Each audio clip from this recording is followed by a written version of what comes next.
திருவாரூரிலே, திருச்சியிலே, நாகையிலே, நாமக்கல்லிலே யாருக்கும் எதுவும் ஏற்படவில்லை என்று. திருச்சியிலையும் மக்கள் பாதிக்கப்பட்டிருக்கிறார்கள், மயக்கமடைந்திருக்கிறார்கள், ஆதாரங்கள் இருக்கின்றன. நாமக்கல்லிலே அன்றைக்கு 35 பேர் பாதிக்கப்பட்டிருக்கிறார்கள். அதேபோல் நாகப்பட்டினத்தில் 5 பேர் பாதிக்கப்பட்டிருக்கிறார்கள். இப்படி சென்ற இடங்களிலெல்லாம் அந்த டிவிக்கு கூட்டம் நடந்த இடங்களிலெல்லாம் மக்கள் கூட்ட நெரிசலிலே பாதிக்கப்பட்டிருக்கிறார்கள். அந்த கூட்ட நெரிசல் எதனாலே வந்தது? அதை நீங்கள் நன்றாக எல்லோரும் சிந்தித்து பார்க்க வேண்டும்.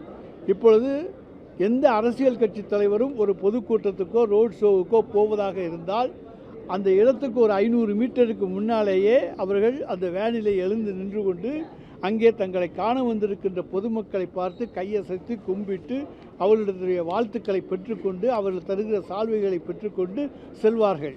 இதுதான் வழக்கம்.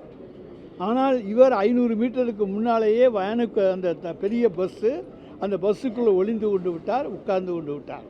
அதற்கு பிறகு லைட்டுகளையும் அமர்த்தி விட்டார்கள். எந்த ஒரு தலைவராவது தான் இருப்பது வெளியே தெரியாமல் இருக்க வேண்டும் என்பதற்காக அமர்த்திவிட்டு எந்த ஸ்பாட்டில் தான் பேச வேண்டுமோ அந்த ஸ்பாட்டுக்கு வந்தவுடனே லைட்டை போட்டு அமர்த்தினாங்க. சினிமாவில் லைட்டை அமர்த்தி போட்டு காமிக்கிற மாதிரி இந்த சீன்ஸ் காமிப்பாங்கள்ல, அது போல் காமிச்சாங்க. அதனால் மக்கள் கூட்டம் அவரை பார்க்க முடியாத சூழ்நிலை ஏற்பட்ட காரணத்தாலே பின்னாலே இருந்தவர்கள் முண்டி அடித்து கொண்டு முன்னாலே வந்தார்கள்.